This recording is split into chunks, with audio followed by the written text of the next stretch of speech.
Hey, Shalom Israel. First and foremost, I'd like to say Barakatah, Yahweh, Ba'asham Yahweh Shai, Ba'asham Rakwa HaKadosh. Double honors to the apostles and orders of Great Millstone, and salutations to the sincere Akim across the four corners of the globe, pushing this truth in all due diligence and sincerity.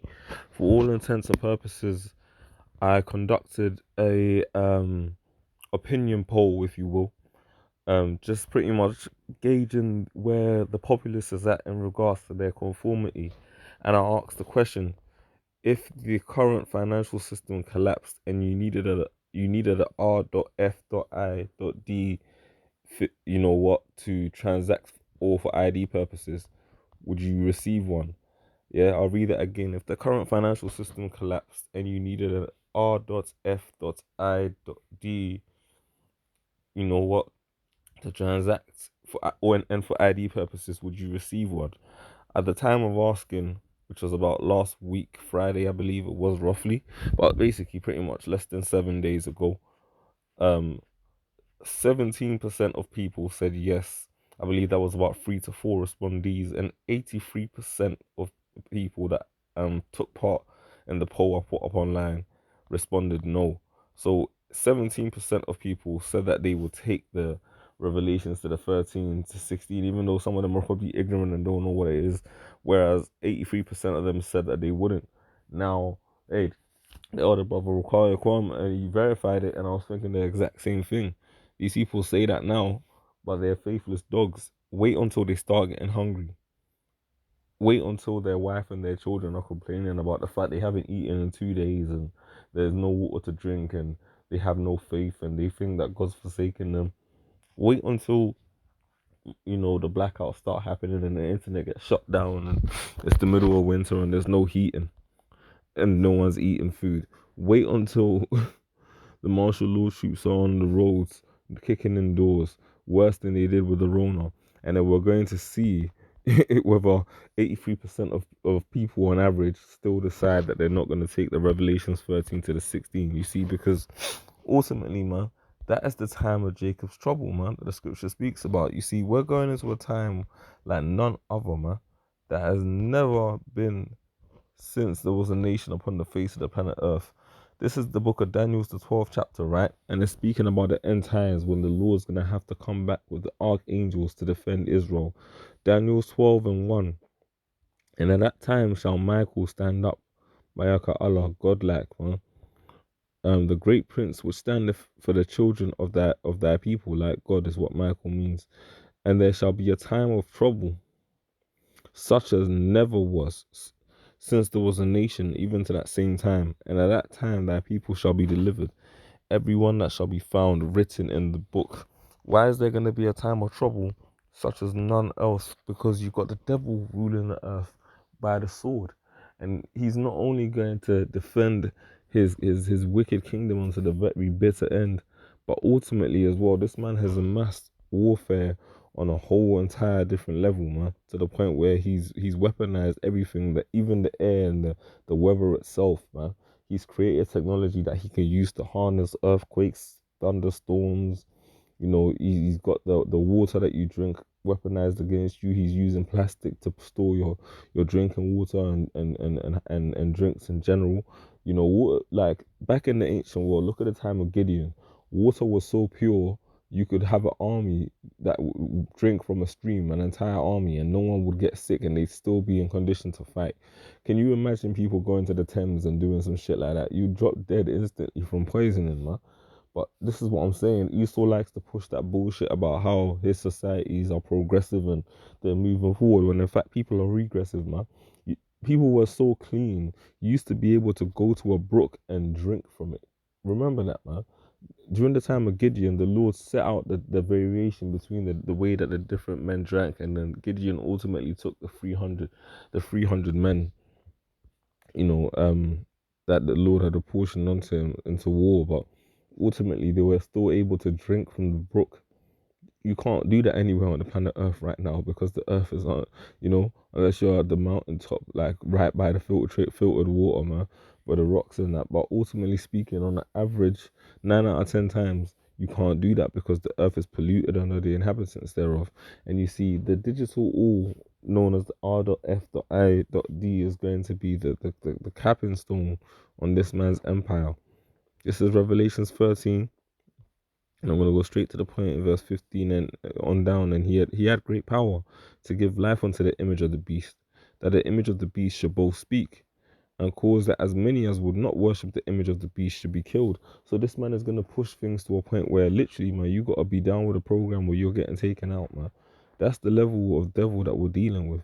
And he calls of all, meaning everybody, both small and great, rich and poor, free and bond, to receive a mark in their right hand or in their foreheads, and that no man might buy or sell save he that had the mark, or the name of the beast, or the number of his name. And you go into the I remember one of the brothers, I think James Watchman, brought this out. You go into the name of the man that invented the barcode system, right? Yeah, the man that invented the barcode system, and it's and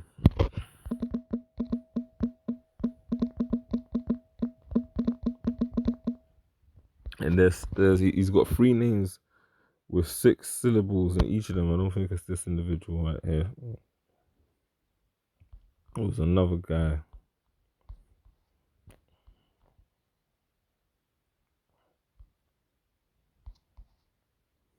George Laura, that's it. That's it. George Laura. Let me grab the information real quick. He worked for IBM, and his name was George Joseph Laura. You break down George Joseph Laura. George has 6 George, Joseph Joseph, Laura Laure. 6. That is deep, man. And it go when you break it down, and it tells you, man. We brought this out at camp. George Laura III was an American engineer for IBM at Research Triangle Park in North Carolina. Yeah, I told you he published 20 bulletins, held 28 patents, and developed the Universal Product Code. Yeah. Now let's break this down. Let's go into it. Laura was a 36-year employee of IBM until his retirement in June 1987. He joined IBM in 1951 as a junior engineer. By 1969, he had been promoted to a senior engineer scientist, and moved to the company's offices, Slovakia, in Research Triangle Park in North Carolina. At IBM, Laura was assigned the task of developing barcodes for use in grocery stores. Initially, IBM envisioned a circular bullseye pattern as proposed by Joe Woodland in the 1940s. The other guy that we saw. Laura realized that the pattern was ineffective because of smearing during painting. Instead, he designed a vertical pattern of stripes, which he proposed to his superior in 1971 or 1972. This change was accepted by IBM management, and this is off Wikipedia, but there's numerous different sources. This change was accepted by IBM management, and Laura then worked with Woodland and mathematician David Severe to develop and refine details. These include the addition of a check digit to provide error correction. In 1973, the IBM proposal was accepted by the Symbol Selection Committee of the Uniform Grocery Product Code Council, a consortium of grocery store companies, essentially rich devils. The Universal Product Code has bit patterns at the beginning, middle, and end of the barcode called guard bars, and these have been interpreted as the digit 666. And what that's talking about is, where's it at? The guard bars, are left, middle, and the right, man. Hey, let's go into this. It says, has guard bars. The Universal Product Code has bit patterns at the beginning, middle, and end of the barcode called guard bars, and these have been interpreted as the digit 666. When he first developed the code, Laura noticed that the 6 appeared several times, and that might be interpreted as the number of the beast. And his daughter was studying the book of Revelations. Would you look at that? When the code started to appear in stores, there were protests and an urban legend developed. Laura addressed this on his website. Answer: yes, they do resemble the code for a 6, and even parity is 6.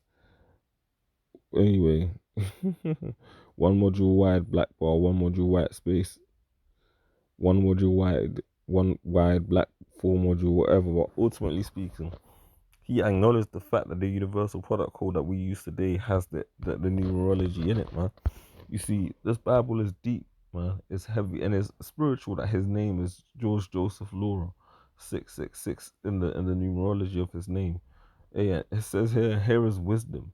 Let him that have the understanding count the number of the beast, for it is the number of a man, and his number is 600 score. I mean, the spirit is the spirit, man. That's all I'm gonna say. He that have an ear to hear, let him hear. But you see, off the back of taking that Revelations 13 to 16, you're going to be short lived in that, because ultimately Esau's gonna kill off a lot of people through that, man. Whether that be a cyanide injection, whether that be just cutting you off in the system, ultimately speaking, that Revelations 13 to 16 is gonna give this man total perfect control, man, which is what he wants, as described in Second Thessalonians, the second chapter. He wants to sit in the temple of the Most High, showing himself that he is the Most High. He wants to rule your finances, your life, your ability to spend time with your family, the type of sex you have with your woman. He wants in on everything, man, because this is the devil that we're dealing with right here, man. And he's going to cause a lot of Israelites to go forth right into their demise and accept that devilish mark. Revelations 14 and 9. And the third angel followed them, saying with a loud voice, if any man worship the beast in his image, and receive his mark in his forehead or in his hand, the same shall drink of the wine of the wrath of Yahweh, which is poured out without mixture into the cup of his indignation. And he shall be tormented with fire and brimstone in the presence of the holy angels and in the presence of the Lamb. And the smoke of their torment ascendeth up forever and ever, and they have no rest day nor night, who worship the beast and his image, and whosoever receiveth the mark of his name. So let me break that down for you in a nutshell. What the Lord is saying is, you take that Revelations 13 to 16, he's going to melt you, whether that be with the chariots, whether that be with the missiles themselves, but there's no reconciliation from that, man. And it's going to be so bad that the smoke of the torment of those people, basically the aftermath of those missiles, are going to seem like they're just going to be continuously smoking forever. John the Revelator saw that, and it looked like it was just a perpetual fire, man, that just couldn't be put out. And ultimately, the Lord is going to have to bring some serious heat to take over America and melt it the way that he's going to melt it. But it's going to happen, man. You see, because this man is purposely crashing the financial system, man. And that's why here in the UK, just a second, the Bank of England has just increased their base rate to high of 1.25%. I believe it wasn't that high on it hasn't been that high since 2009, man. Just after the '08 financial crisis, where people were firms, sorry, were over lending for mortgages to mortgages that people couldn't pay, and so a lot of people defaulted, couldn't repay the mortgages, and the banking system collapsed, man, pretty much overnight, man, back in 2008, and got worse, and the government had to bail out the banks. Now you've got a situation where the Bank of England has increased their rate to 1.25, going back to the time of 2019, the year just after the crash. And these devils are pretty much playing it safe, as if they're going to be able to save the economy, when in all actuality, they're purposely destroying it, man. Everybody's going to feel the effect of this. Like, there's going to be bank bailings. My banks are like, the banks have made significant profit. Numerous banks have made significant profit, but they're still going to have bailings. And bailings are when banks basically pretty much take your hard-earned money and your savings and give you bank shares in a failing bank, or tokens, or some shit that you can go use at a later date to retrieve your money when they're in a better position. But we understand that the elites of the society are going to crash the majority of the smaller retail banks. Here in the UK, you might have the big six, you might have the major banks partaking some form of digital enslavement of the people. But ultimately, when you have that level of control pursuant to Revelations 13 at 16, you don't even physically need a bank. You can just, this man is going to try and literally, man, rob everyone of their money, including the rich, man. You got people out here still with millions in the bank stressing, because to them, a 9% inflation is 90 grand. Do you know what I mean? Whereas a man with a grand at most in his bank account, that's nothing but like £90. That's a quick night, that's a quick weekend out. And in actuality, if it's just that on the yearly basis, Jacob poor anyway. Like eating one meal a day, just about eating some bread and lucky if they have some butter in it for breakfast. Our people are not concerned. But these Edomites, man, because rich Edomites are also going to suffer from this. You got rich Edomites that ain't even down with a chip, man. Those Christian Bible Belt types. But ultimately, they're still gonna have to bite the bullet, you know, because the elites of the society are not trying to save the economy. Rishi Sunak is not trying to save the current economy. Neither is Andrew Bailey, the head of the Bank of England. They're purposely crashing the economy, and that's why they keep raising the base rate. Because when you raise the base rate, all because of the fact that all of these retail banks and a lot of these companies borrow directly from the Bank of England, whose money is managed by the Rothschilds. A lot of these retail banks are going to now have to increase their product offerings in terms of interest. So right now, loans for mortgages are going through the roof. You got it to where some mortgages are now 6.1%, when a couple of months ago they were a maximum 3%, and that was a bad deal. Now you got a lot of mortgages at 6%. 6% is, to put it into perspective, is what you would pay on a car loan if you bought like a 10, 15 grand car, 20 grand car, and you took like 5 grand or whatever. You'd pay like 6% or whatever on the remainder of your term. If, for example, your credit was just decent, if but this is what people are now paying on like 200k loans and 95% loan to value mortgages where they've already had a 5% deposit and they've got a 95% reimbursement from the government and the bank. You gotta understand that people are gonna crack under pressure, man. They're gonna fail, man, and the whole system's gonna come imploding down, man. Because these devils have it in mind to crash this system so that people are only able to transact and use the Revelations 13 to 16, and that's when we're gonna truly know who is the chosen of the Lord, because only the Heavenly Father's elect are going to stick by that until the very end, man. Until the Lord Yahweh Bashim Yahweh Shara Azar delivers and destroys this kingdom, man. Because it's coming. It's really, really coming, man. The Bank of England just raised their base rate to 1.25% because they understand that really and truly they gotta keep the facade up, man, of them trying to do something. They're not trying to do anything, man. At the same time they're sending out billions to Ukraine and for a fake war. And at the end that they're the aggressors of anyway, the West. But this is what's going on in the world nowadays, man. What you gotta understand is, hey, the money in the system is gonna fail. It happened in Greece, it happened in Egypt, it's gonna happen here also, man. You see, when Joseph was Pharaoh of Egypt, it tells you Genesis the 17th chapter and 14, and Joseph gathered up all the money that was found in the land of Egypt and in the land of Canaan for the corn which they bought, and Joseph brought the money into Pharaoh's house. So because Joseph was wise and had stores of corn and other goods, he was able to sell it onto the traders that came onto him and keep the funds in Pharaoh's house. And when the money failed in when money failed in the land of Egypt, when the money was worthless in the land of Canaan, all the Egyptians came unto Joseph and said, "Give us bread, for why should we die in thy presence? For the money faileth." The money was worthless, inflation, if you will. And Joseph said, "Give your cattle, and I will give you for your cattle if money fail." And they brought their cattle unto Joseph, and Joseph gave them bread in exchange for horses, and for the flocks, and for the cattle of the herds, and for the asses, and he fed them with bread and water for all their cattle for that year. When that year was ended, they came unto him the second year and said, "What unto him? We will not hide it from my lord, how that our money is spent. My lord also have herds of cattle. There is not aught left in that the sight of my lord, but our bodies and our lands. Wherefore shall we die before thine eyes, both we and our land? Buy us and our land for bread."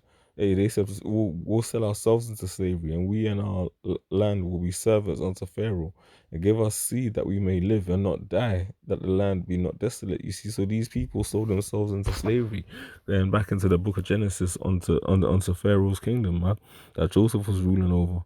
And Joseph bought all the lands of Egypt for Pharaoh, for the Egyptians sold every man his field, because the famine prevailed over them, so the land became Pharaoh's, and so everybody sold their possessions unto Pharaoh, so that they be provided with access to the grains that Joseph was instructed to store.